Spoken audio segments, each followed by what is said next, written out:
All right, welcome everyone. We're Semblance of Sanity. I'm Caleb. I'm Jacob. And we're here for Fruits Basket, Season 3, Episode 6. Momiji's curse is broken. Yep.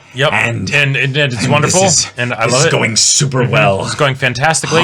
And I will say, there is a not small part of me that has been trained by Fruits Basket to never trust happy moments. And even happy trends? Even happy trends. So there's a part of me that's like, okay, but steel yourself, Jacob. When is the dick punch coming in? Like, But that's the thing, man. I definitely feel like that's the point here, is that we are on the road to the end, which means a lot of things have to happen.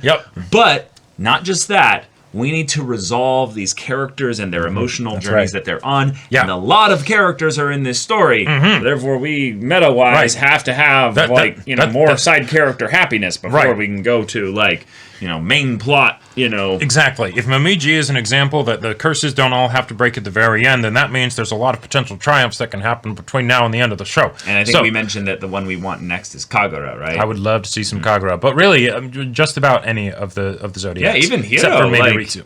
Hiro and Kisa were having some really cool stuff in the previous episode. I think maybe Ayame was followed up a little That's bit true. Episode, I would love to see more Ayame and Mine. That did feel like I was kind of could use this debated with that opening from the previous episode. For sure. You could also use this as a way to combine Hattori into that with Shigure and maybe bring some Shigure focus into it as well. Yeah, maybe Great Teacher Mayako, also, Ooh, I like it. But yeah, y'all, without further ado, let's get into this. All right, everyone, now be sure to go check out the reaction portion of the video in the description below, then come back here for the discussion.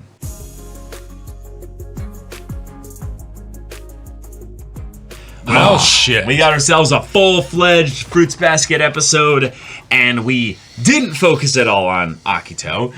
We didn't really focus at all on, side plot kind of character progression. We did get a little bit of focus with Kagura, which is nice. Yeah, we did get Kagura focus, but this was a Tohru episode, a Kyo episode, a fucking, family history episode. So, love, Tohru and Kyo are in love with each other. And we still didn't get a confession. We didn't get a confession, but I think what's important here is we don't need a confession right now because there's more pressing things. Well, not only that, like Kyo said, you don't need to do anything immediately when you're in these instances. It's okay to just cry. It's okay to just be there in the moment and let the emotion go through you. It's such a wise thing for Kyo to say.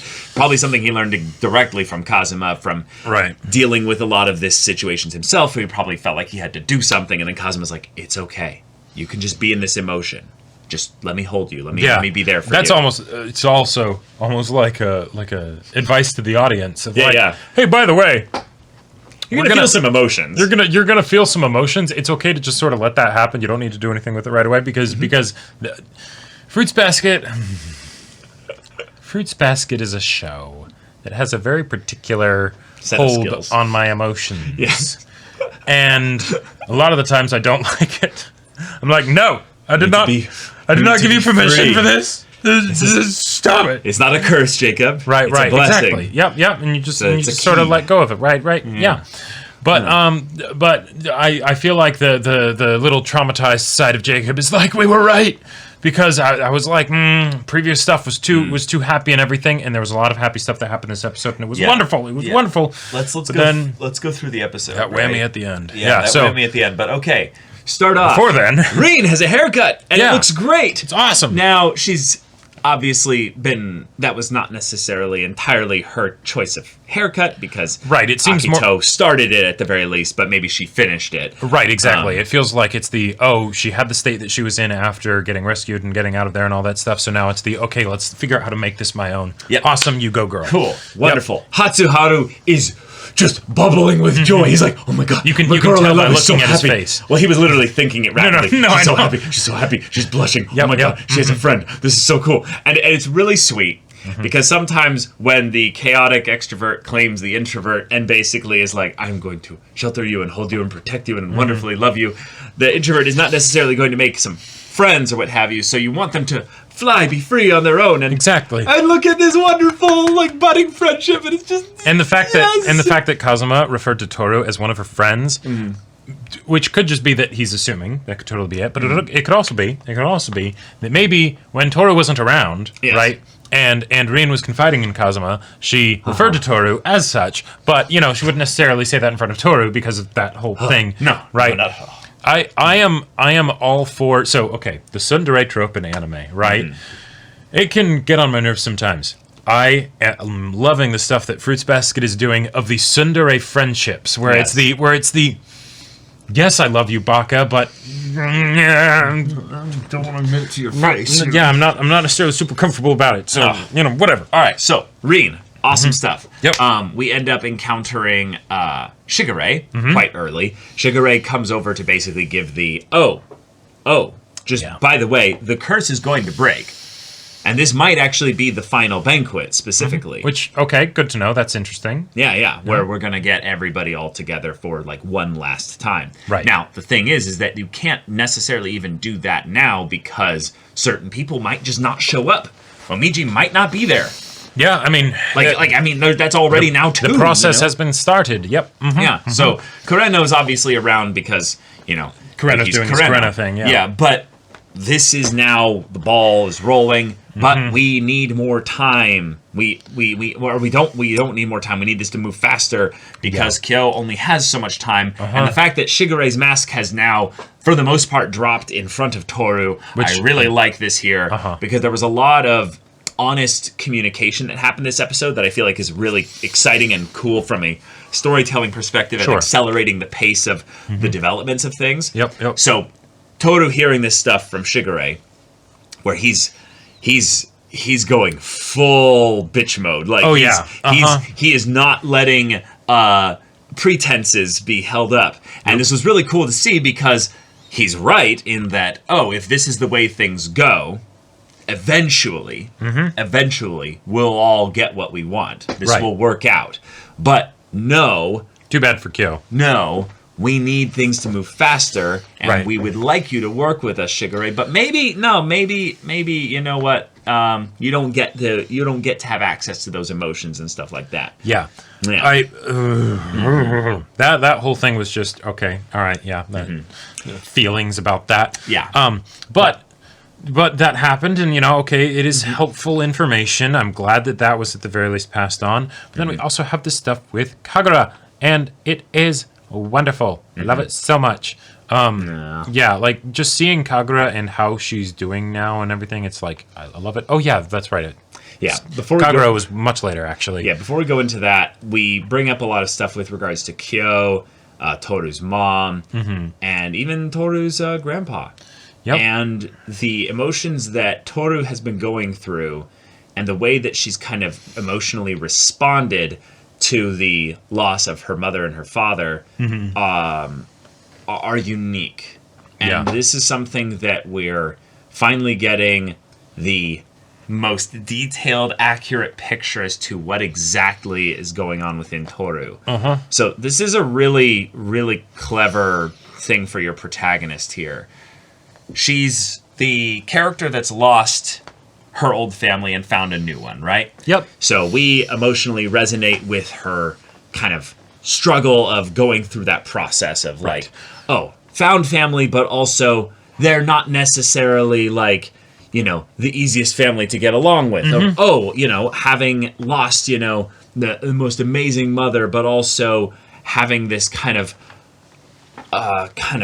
closed off aspect of how do you feel about your father, though? Right. And now it's all coming out in the open, and it's something where I really like that if we were to take what happened in this episode and liken it to the character focused episodes with introductions or the second touches on the side characters that we've gotten in the show up until now, right? Of course, this goes back to childhood trauma. Right? Yeah, of course it does. Yeah, because there's the other side of things that has been sort of foreshadowed of that Toru will eventually have a breaking point, right? Which is really good. That's good main stuff, and that is something that Toru is definitely struggling with. But if we're talking about hey, let's go back to the beginning, right? Yeah.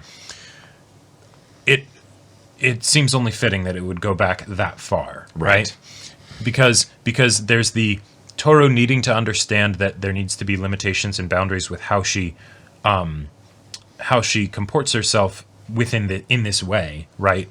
But there's also the where did this start, right? Because it doesn't just start just because, right? Yeah. And the idea that it started at a point when her supermom was not a supermom. She had been smacked upside the head by life. Yeah.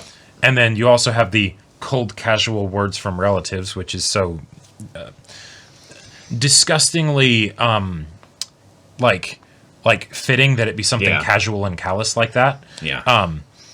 But then Tohru is trying to figure out how she can keep her mom alive, which just breaks your heart in general, like completely separate from any other details of the story. Right. But we also know that the way this ended is with Toru's mom dying. Yeah. Right. So okay, that doesn't like certainly doesn't help, right? No. That makes it all that effort of Toru's, her mom still left her, right? And in the same way that her dad was taken from her, you know, in that there was nothing that Tohru did or anything like that. It was not a choice of the father's. She had to make the dad the bad guy in her mind so that she could basically end up kind of pushing him aside and replacing him with her own version of her father so that she could help her mom, and thus she put her mom first instead of herself at every opportunity. And because she feels basically bad about what she did, we don't get the opportunity, and because her mom's gone, we don't get the opportunity for her to see maybe what really happened there. Because there's what Tohru did, and then there's what her mom did in response. Right. And while it could totally be that because you did a very good job of imitating your dad, that she felt like her husband was still around, and so, you know, that helped her hang on, right? Yeah. It's totally possible. Yeah, in some ways it's probably, like you're saying, like, I'm sorry, you're probably going to say, so keep going. Yeah. But it could also be that she saw that her daughter was doing this, which, on the one hand, very sweet that her daughter would be looking out for her. Sure. On the other hand, oh my God, my daughter is so worried about me, right? Like, okay, let's see if I can, like it's the equivalent of the crying child, right? But the child doesn't necessarily even feel comfortable crying, right? And so maybe that could have been what caused her mom to basically be like, okay, no, this is going to be great. I'm going to be a super mom. It's awesome. And then they have this wonderful time together, right? Yeah. And let's break this down a little bit. It's obviously a nuanced aspect of both. Totally. The idea that her parent relationship with her was something that was, obviously, like, wonderful. They had a great relationship as mother-daughter. Wonderful. But Tohru still did this, and the mother probably noticed it because she's her mother. Right. But the idea that this was something that was still something that, even though it was unhealthy as far as a response for Tohru does, because it was something that didn't help her, they still had a wonderful family in the midst of this, because obviously the mom isn't going to be deterred by the emotional pain of seeing her daughter like this. That's going to hurt for sure, but she's still going to be able to fight through it, and that was, you know, something that they really emphasized rather well. Right. And Tohru, it feels like, is still holding on to this guilt basically over what she did, when Tohru, you were put into a situation that no one should have to deal with. No child should have to deal with. Right. Oh, my parent just died, and now I'm worried about my other parent. You know, and so you try and do something to help the situation. Yep. That you are blameless with whatever happens there, right? Like this is. It's not something it's not a blame thing at all. It's right, just, exactly. It didn't right, exactly. It didn't even start as a result of anyone's fault. Although Kyo might feel differently, depending on what the stuff at the end means. And anything that you do in response, your mom would see that it's okay. You don't need to beat yourself up over it. Yep. But she did. She has, and that's circulated around inside of her for a very long time, and she hasn't had a reason for that to really come to the surface. Because why would it? Well, it has, but it's been from other external environments. Hiro brought it up a little bit of, like, hey, don't you kind of have a little bit of a complex then? You ignore your dad kind of stuff at every opportunity, but with your mom, you keep focused on her at every single point. So in some ways, it's been brought up a couple times, and she very deftly avoids it. And I think her friends, Uo and Hana, have also, because of their relationship to her mother, very much know what's going on, at least for the most part, but are like, we're here for you, and we're going to be that loving kind of sister environment for you, so that you don't feel like you have to pretend to be someone else, so that we feel like you are so that you feel safe and not afraid or fearless of any kind of abandonment that we would leave or what have you. Yep. We will be with you no matter what. Exactly. And while I would say, for the most part, Tohru has had that perspective with everybody, this is so deeply ingrained in who she is that every time she speaks like her father, she's reinforcing the idea in herself that she is afraid of being abandoned constantly. Sure. And thus, the idea that she loves Kyo is something that is even, like, this is brilliant writing, but it's even more so important that it's not some kind of pity or something else, because it is potentially something that would even more be tied into that fear of abandonment. Yep. Because it's the first person that she will have loved like her mother, if you will, or like her father to that extent. Kyo has, in a way, replaced her mother.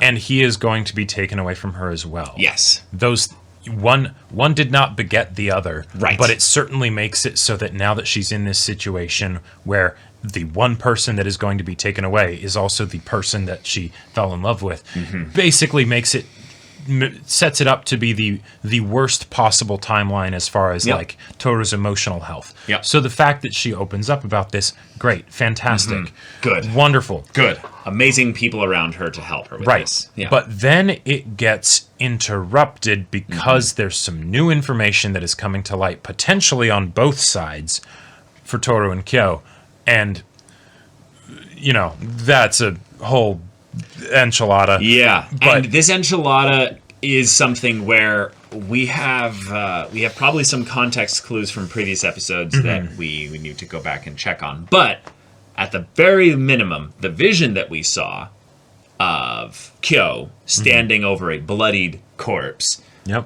very much looked like Toru's mom. Yep. Now, there's been some hints throughout the past that Kyo has an association with Toru's mom, and we saw even a flashback in that instance there of where she was talking to Kyo about Toru, and that was the point at which then Kyo ended up going and visiting Toru without her noticing that he was there. Checking on her. Checking in on her. But no, I don't remember as much of the, because long show, what the exact details were of Kyo and Toru's mom meeting and all of that. It was pretty random from what I remember. Right, like chance encounter kind of a thing. It was a chance encounter. Yeah.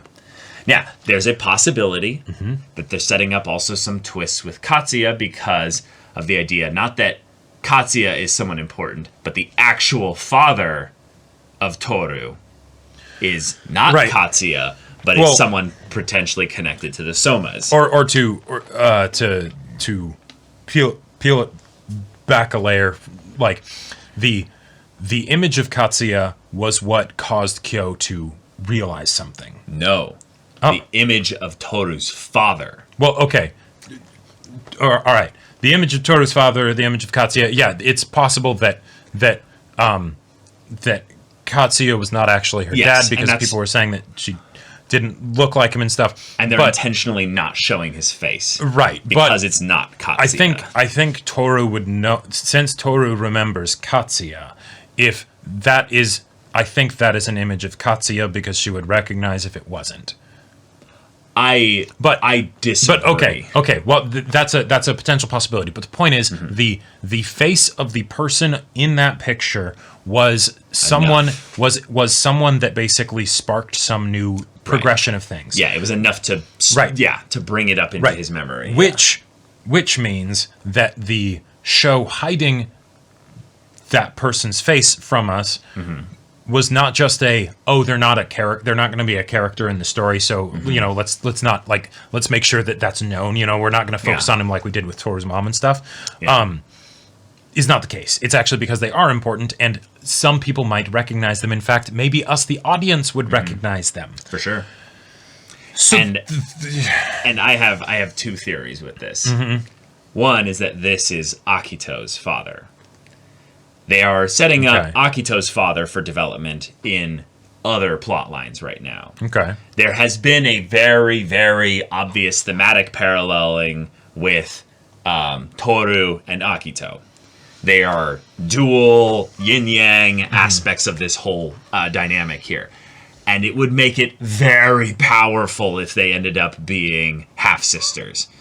Akito being also secretly a woman is another aspect of this that brings them, I would say, to be a form of opposing sides of this overall conflict.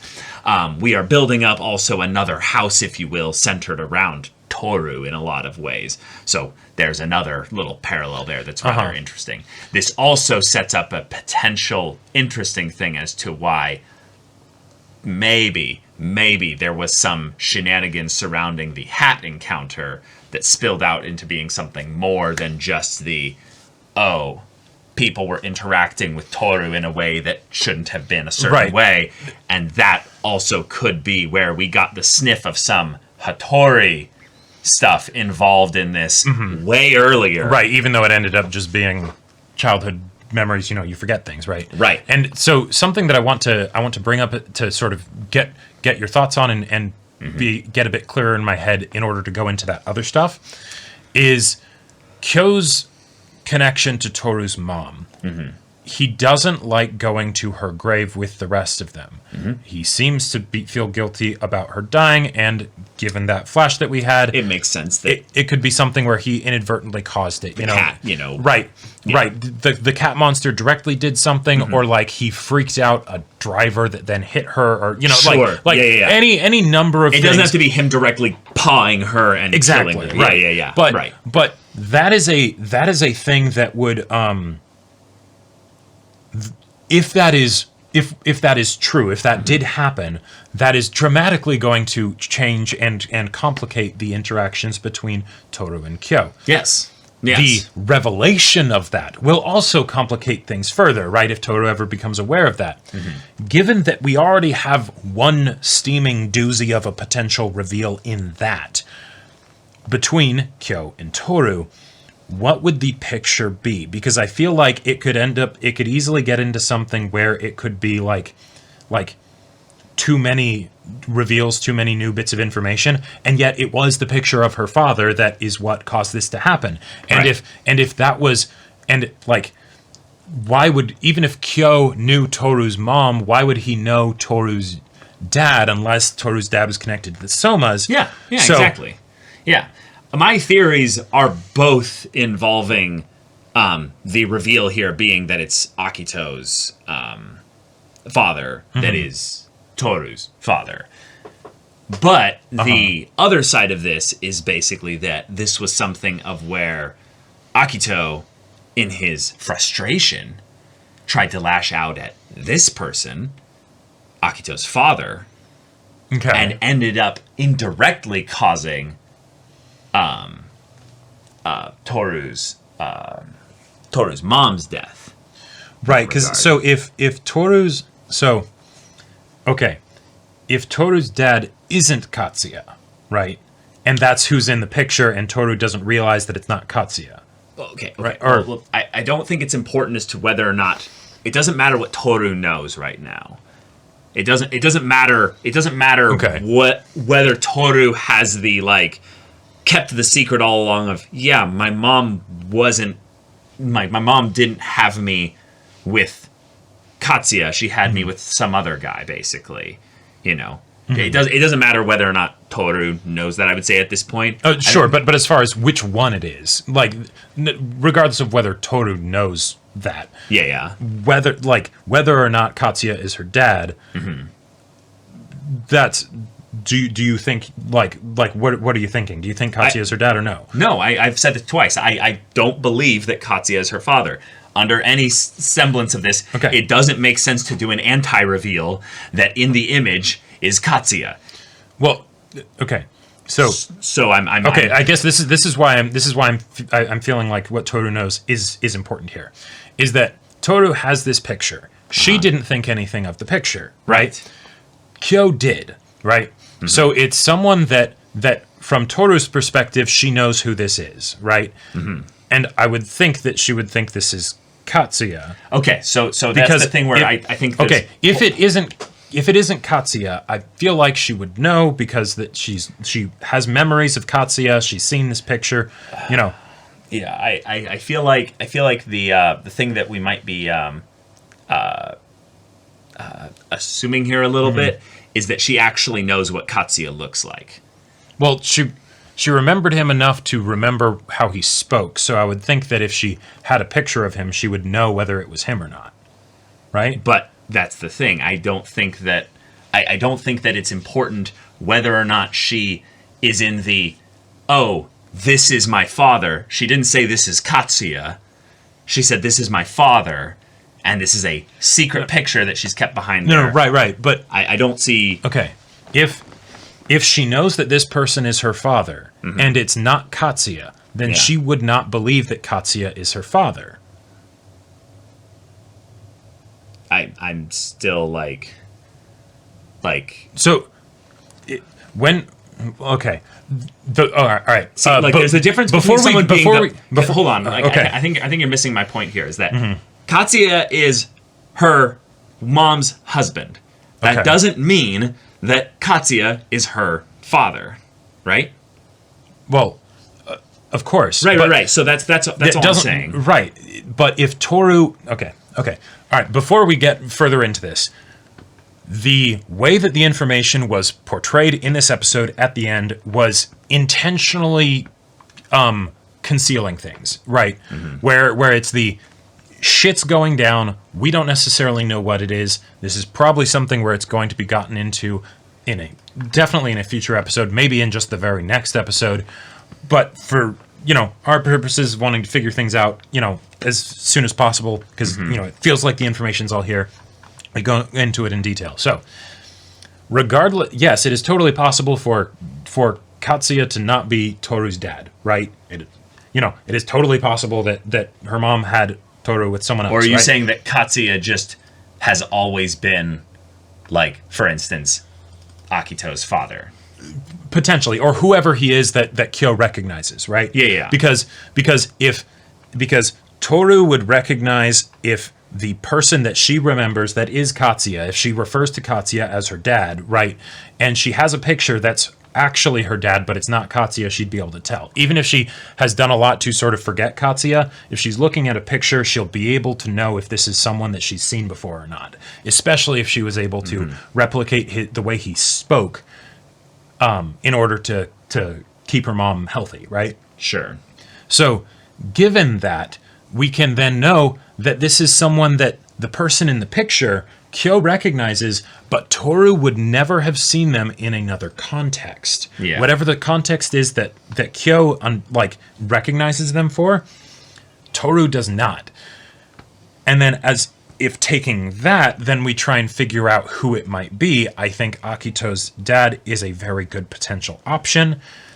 Right. Kyo, I don't believe the bond between Akira-san and me that is I'm just real. getting the name of Akito's father being Akira.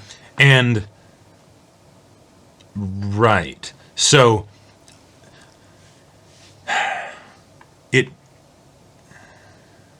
I don't know. I feel like it's one of those things where the decision of who it ends up being, meta-wise, it makes sense for it to be Akito's dad. But at the same time, that feels like... because if... this is so complicated. If it's something where Tohru isn't actually...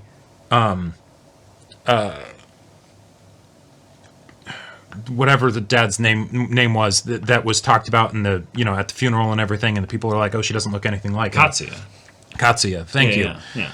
If she is not actually Katsuya's kid, right, then, but the picture is something that Kyo recognized, because I don't see how it would make sense for the name to change from Katsuya to Akira and all of that stuff. I still don't feel like you're following why it doesn't matter in my mind whether or not okay, because you're equating father with parent of like from the husband-wife standpoint here is that, and I know that those aren't necessarily the same things, right? Yeah, but basically that Tohru could know theoretically that this is someone that was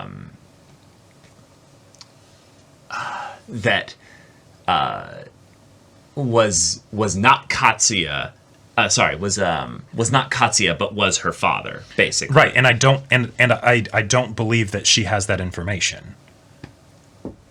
But I don't believe that her mom ever told her, like, by the way, Katsuya wasn't actually your dad. You know, like when she refers to Katsuya, she's referring to him as her dad, right? Okay. Like that's and so if that's the case, right, she would recognize if the picture was someone else, right? Because even if she doesn't have too many memories, she'd know if it was a different person. But Kyo recognized the picture, so I think we can say pretty with a good amount of certainty, the picture is indeed of Katsuya, right? Now, Katsuya could theoretically have gone by another name in the Soma estate or something like that, or maybe when Ren was talking about Akira-san, maybe that's his last name, or I don't know, something like that, you know, so the names haven't been used at the same time or something like that, but yeah, I feel like the thing that I'm trying to bring the point of is I don't really care about trying to understand exactly who Katsuya is. It doesn't matter in my mind. When she looks at this picture here, it is someone that is her biological birth, like with her and her mother, father. That person is not the person that the parents at the funeral are saying she doesn't look anything like. Because it doesn't make sense then, meta-wise, for the story to have them cover the face of this image multiple times over and over again. Regardless of whether it's the reveal that Katsuya was all along someone else, it doesn't matter. The point is, on the image here, this is someone that Kyo knows, someone that would instigate this kind of response, someone that would be connected to the Somas, thus the only person that fits that bill is Akito's father. Right, because it also needs to be doesn't matter how dead. The other mechanics work. They can figure that stuff out there. But rather than using it as to how we need to connect all these dots here, just connect the one that's the most simple and obvious here, which is, this is a reveal. Right. The picture is a reveal. It's one that matters to both Kyo, a Soma, and Tohru, someone who is connected to Toru's mom. Right, yeah. Therefore, there you go. It doesn't have to be something where we have to connect to all the other stuff right now. The story can do that. Right. And if anything, the thing that felt the most like, whoa, wait, what's happening here, is the fact that Tohru seemed to see like the ghost maybe of someone next to Kyo, probably her mom, yeah. And so then, is that something where like there's some spiritual thing going on that she's witnessing, or is it like she's starting to piece things together, you know, from like repressed memories and things like that, or whatever, right? Yeah, it's a vibe that she's getting. I think this is again a thing where it's the visual medium of anime doesn't mean that what people see has to be literally there. Totally. This is an example of where she's thinking, oh, wait a minute, there's been this vibe that I've been getting from Kyo that he feels guilty around my mom and the subject matter of my mom. I can't go to the, to the remembrance thing with you. Right. Okay. Yeah, I don't think Tohru is like having a spiritual waves kind of moment like Hana here. No, but right. I think, regardless, it's something that's wigging me out, because we're essentially getting two twists, two reveals at the same time. That's okay. We can have two reveals at the same time. Yeah. That's something that I would say stories should just be ambitious enough to try to do. If you can't do that, you can't do that. I think that in some ways it's not that it's 2 reveals at once. It's that it's, there's something here that was revealed to Kyo, but to Tohru there was something different revealed. Right. But they happened at the same time. But for us, the audience, it's that it's always been all this one thing. It's all looped in basically with the fiasco of what happened to Tohru's mom that made Kyo in such a way feel like he can't be involved in any of the stuff with I mean, we had suspicions about, Kyo and her mom a long and all that time stuff. ago. But we're essentially getting, the audience is getting 2 reveals while Kyo and Tohru each get 1. Yeah.